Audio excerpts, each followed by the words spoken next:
Bonjour à toutes et à tous, j'espère que vous allez bien et dans cette nouvelle vidéo, on se retrouve pour la stratégie que j'ai mis en place pour faire perdre 8 kilos de gras et prendre 5 kilos de muscle à Justine qui est ma cliente depuis bientôt un an, voire même un an et demi. Le but dans cette vidéo, vous montrer les phases par lesquelles Justine est passée pour d'abord perdre du gras, en même temps prendre du muscle, remonter progressivement ses calories, et enfin finir en prise de masse, parce que l'objectif reste quand même de prendre du muscle. Mais avant qu'on commence la vidéo, je tiens quand même à me présenter. Je m'appelle Johan, j'ai 21 ans et ça va bientôt faire 2 ans que je suis dans le coaching. Coaching en ligne, mais également coaching en salle. J'ai accompagné plus de 40 personnes, comme vous avez pu le voir pour toutes les transformations qui sont ici, et encore bien plus, notamment Lucas, Laura, Jérémy, Vivian, Isabelle, Justine qui est également ici. Voilà un petit peu de ce qu'il en est de mes transformations. En ce qui concerne ma pratique du bodybuilding et ma préparation à une compétition de bodybuilding pour septembre 2026. Voilà ce qu'il en est de ma passion, mon métier, ma pratique. Et puis je pense que sans attendre, on va pouvoir attaquer. Explication un petit peu de la situation de Justine qui du coup a perdu 8 kilos et pris 5 kilos. Elle s'est entraînée seulement 3 fois dans la semaine. En gros, je vais vous raconter son histoire un petit peu aujourd'hui. Je vous dévoile la stratégie exacte que j'ai mis en place. Vous pouvez oublier les heures de cardio, vous pouvez oublier les diètes strictes, les régimes extrêmes. Bienvenue dans la recomposition corporelle. Justine, comme beaucoup de personnes qui me contactent, voulait perdre du poids, mais surtout se sentir plus musclée, se renforcer, plus tonique, comme on le dit souvent, plus forte. Mais le piège, c'était uniquement de se concentrer sur la balance. Ok? Oui, Justine a perdu 8 kilos, mais elle a pris également 5 kilos. C'est exactement la photo que je vais vous montrer juste là. Entre son premier poids de départ de notre premier bilan à 59 kg et le dernier bilan en date, qui date du dimanche, du dernier dimanche, elle pesait 56 kg. Donc seulement 3 kg de différence, oui j'ai compté sur mes doigts. 3 kg de différence entre ces deux pesées et pourtant un physique complètement métamorphosé. Donc le but était, dans un premier temps, de changer sa composition corporelle et c'est exactement le premier pilier qu'on a, qu'on a mis en place, la phase 1 de recomposition corporelle, avec comme premier pilier la nutrition, avec un déficit calorique dans un premier temps progressif. Je voulais voir comment Justine réagissait aux différentes phases de calories par lesquelles on passait. Également un entraînement en résistance, donc la musculation, ok, et le dernier, une dépense énergétique, notamment un objectif de pas par semaine. En ce qui concerne du premier pilier, qui est l'un des piliers le plus important, la nutrition, on a mis en place quelques grands principes. Le but était de perdre 1 kg par semaine dans les premiers temps. Donc, ce qui engendre un déficit plus ou moins agressif en fonction des personnes. Ensuite, on a visé au moins, je dis bien au moins 2 grammes de protéines par kilo de poids de corps. Et on a également veillé à mettre suffisamment de fibres, non seulement pour la satiété, pour éviter d'avoir trop faim avec un total calorique bas, mais également pour avoir une bonne digestion. Si je peux vous donner un ordre, c'est à peu près 15 grammes de fibres pour 1000 calories ingérées. Si vous mangez 2000 calories, dans votre journée, il vous faudra environ 30 grammes de fibres. En ce qui concerne de son entraînement, on a totalement revu l'entraînement de Justine, notamment le volume d'entraînement. On n'a rien laissé aux arts, la sélection d'exercices, les gros mouvements polyarticulaires, etc., etc. Elle s'est entraînée 3 fois dans la semaine. J'ai plus exactement en tête son tout premier entraînement, ça date d'il y a un an. Mais il me semble que c'était 3 séances full body. Donc avec un volume d'entraînement adapté ici et une intensité avec une proximité à l'échec musculaire. Voilà pour l'entraînement. En ce qui concerne de sa dépense énergétique, on était aux alentours de 15 000 pas. Je lui ai donné un objectif de 15 000 pas par semaine. Elle avait l'habitude de marcher, elle promenait son chien, etc. Je crois qu'elle tournait aux alentours de 10 ou 12 000 pas, si je dis pas de bêtises. Et on a augmenté ça à 15 000.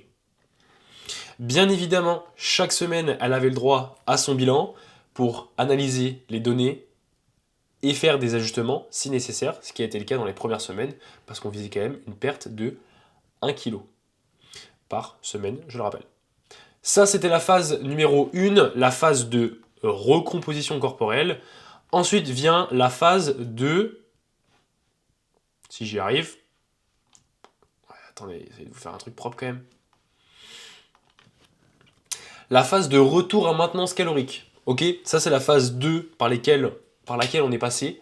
La phase de maintenance calorique. Une fois que Justine avait atteint son poids de forme qui était aux alentours de 54 kg, on a donc remonté progressivement ses calories pour se situer à maintenance. Donc on a remonté progressivement les calories chaque semaine. Là, il y a une petite faute, là, il n'y a pas de O, enfin, il n'y a pas de U.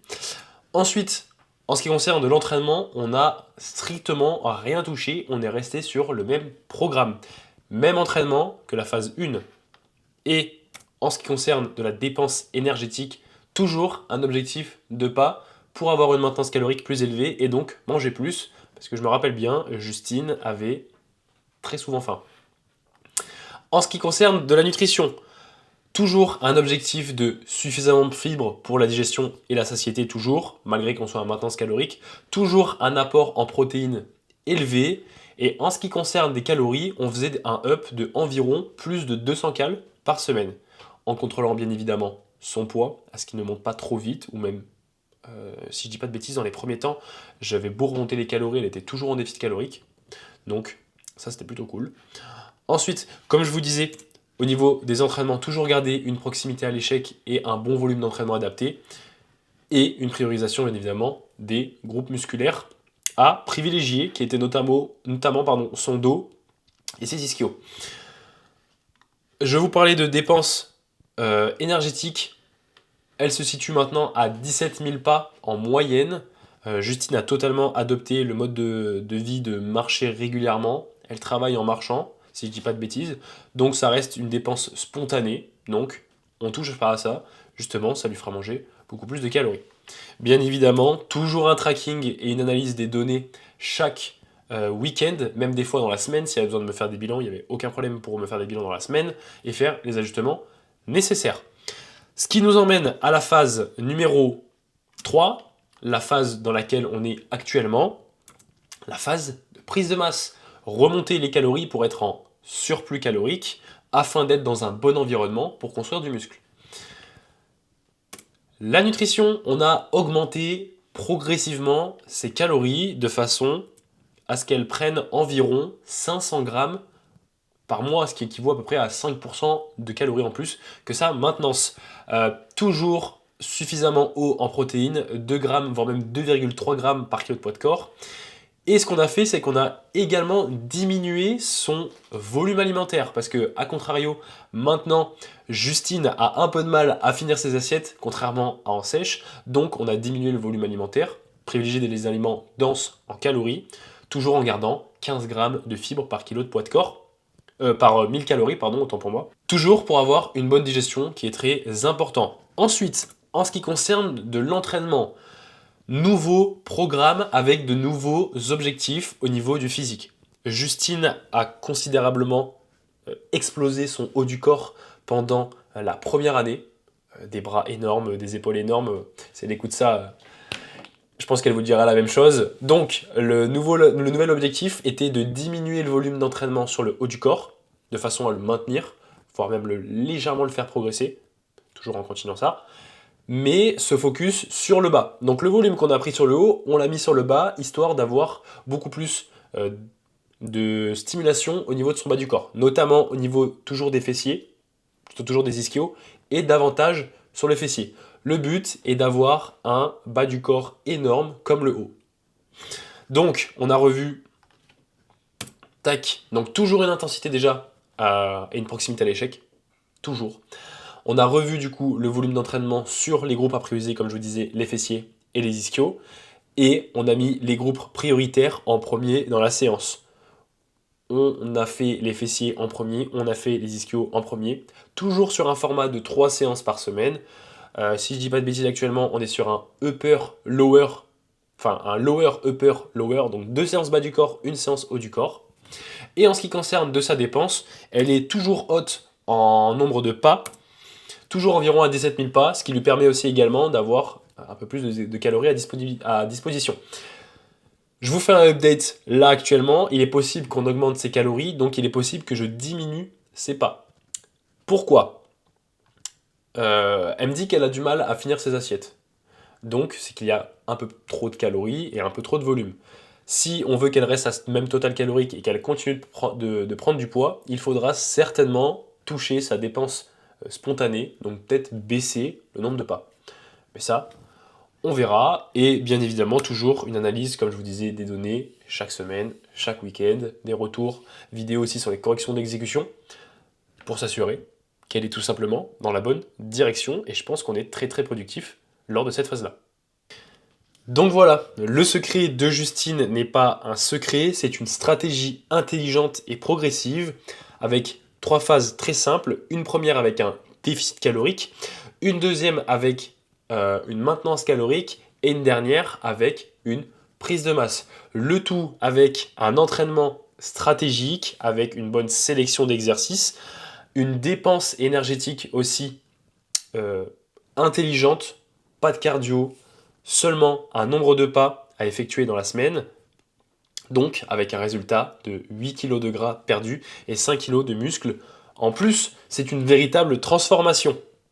Donc si vous aussi, vous voulez une recomposition corporelle, une prise de masse ou encore une perte de poids, sans vous épuiser à la salle ou encore comme tous mes clients, que je vous ai montré bien au début, qui je rappelle, Lucas, phase de recomposition corporelle, pareil pour ma cliente juste ici, Antonin qui a perdu 20 kg, Laura qui a perdu 10 kg en même pas 10 semaines, j'en passe, Vivian qui a séché, qui a perdu 3, 4, 5, 5 kg, Jérémy prise de masse, etc.